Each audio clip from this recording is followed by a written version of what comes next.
నిన్నటి రోజు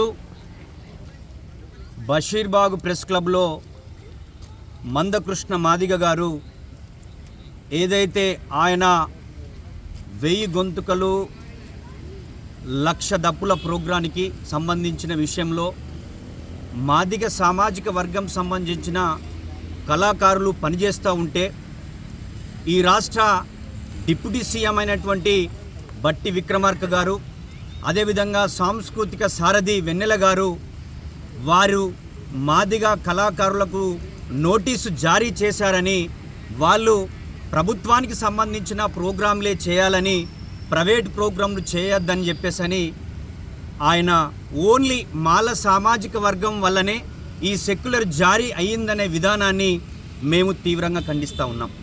ముఖ్యంగా ఇంతకుముందు బీఆర్ఎస్ ప్రభుత్వం కానీ ఇప్పుడున్నటువంటి కాంగ్రెస్ పార్టీ కానీ ఆ యొక్క ఎవరైతే ప్రభుత్వం గుర్తించినటువంటి కళాకారులు ఉన్నారో ఆ కళాకారులు ప్రభుత్వం యొక్క స్కీములు, ప్రభుత్వం యొక్క విధానాలని ప్రజలలోకి తీసుకెళ్లడానికే ఆ యొక్క ఉద్యోగాలు క్రియేట్ చేశారు తెలంగాణ ఉద్యమంలో ఉన్నటువంటి కవులు కళాకారులకు సంబంధించి.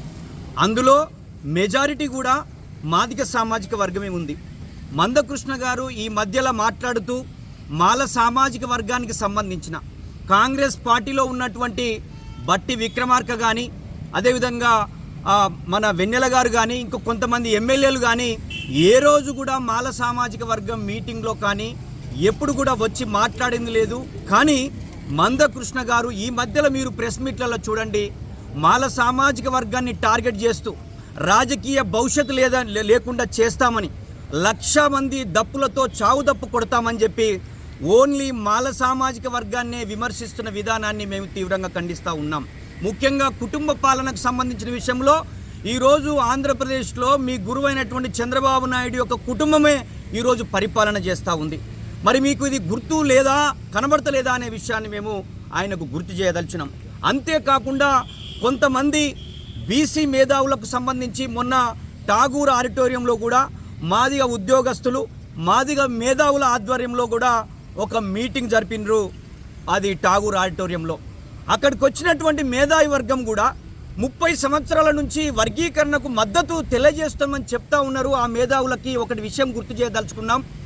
మీరు ఈ ఎస్సీలకు సంబంధించిన వర్గీకరణ సుప్రీంకోర్టు తీర్పు ఏం చెప్పింది, 2004లో ఎందుకు సుప్రీంకోర్టు కొట్టివేసిందో, 2024లో నరేంద్ర మోడీ సహకారంతో సుప్రీంకోర్టు తీర్పు వచ్చింది. ఆ తీర్పును అధ్యయనం చేసి ఈ రాష్ట్రంలో ఉన్నటువంటి మాలా మాదిగలకు సంబంధించి రిజర్వేషన్లు ఎలా వర్గీకరణ చేయాలో మీ యొక్క విలువైన సలహాలు సూచనలు ఇవ్వకుండా ఓన్లీ మేము మద్దతని వెళ్ళిపోతున్నటువంటి విధానాన్ని కూడా మీరు ఆలోచించాలని చెప్పేసి అని వారికి విజ్ఞప్తి చేస్తూ ఉన్నాం. ఈరోజు ఈ యొక్క రాష్ట్రంలో ఏ సమస్య వచ్చినా ఆ సమస్య మీద స్పందించేటువంటి మేధావి వర్గం ఈ రాష్ట్రంలో తెలంగాణ ఉద్యమం జరిగింది. ఆ తెలంగాణ ఉద్యమంలో మేధావులు, కవులు, కళాకారులందరూ కూడా పనిచేయడం వల్ల తెలంగాణ రాష్ట్రం వచ్చింది. ఇది 30 సంవత్సరాలుగా ఎందుకు ఈ సమస్య పరిష్కారం అవుతలేదంటే, ఇది పార్లమెంటులో చట్టం చేయాలి, 2/3 మెజారిటీతో చట్టం చేసి ఆ సమస్యను పరిష్కరించాలి.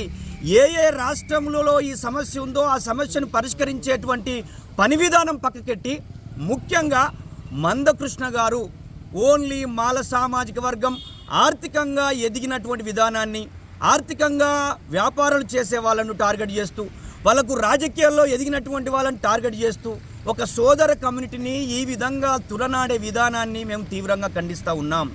దయచేసి మాల మేధావులుగా, మాదిగ మేధావులుగా, బయటున్న పౌర సమాజంగా ఈ ఎస్సీల వర్గీకరణ, విద్య, ఉద్యోగ రంగాల్లో ఉన్న ఈ సమస్యను పరిష్కరించడానికి ఒక కమిటీ రూపంలో మీరు తయారయ్యి మాల మాదిగలను కూర్చుండబెట్టి మాట్లాడాలనే విషయాన్ని నేను వారికి విజ్ఞప్తి చేస్తూ, ముఖ్యంగా మందకృష్ణ గారు ఈ యొక్క తెలంగాణ ప్రాంతంలో బీజేపీ పార్టీని అధికారంలోకి తేవడానికి కొంతమంది బీసీలుగా ఉన్నటువంటి విఠల్ లాంటి వాళ్ళని, పృథ్వీరాజు లాంటి వాళ్ళకు మేము ఆయన ఎమ్మెల్యే టికెట్లు ఇస్తానని చెప్పి వాళ్ళతోటి మాలలను తిట్టించేటువంటి విధానాన్ని కూడా తీవ్రంగా ఖండిస్తూ ఉన్నాం.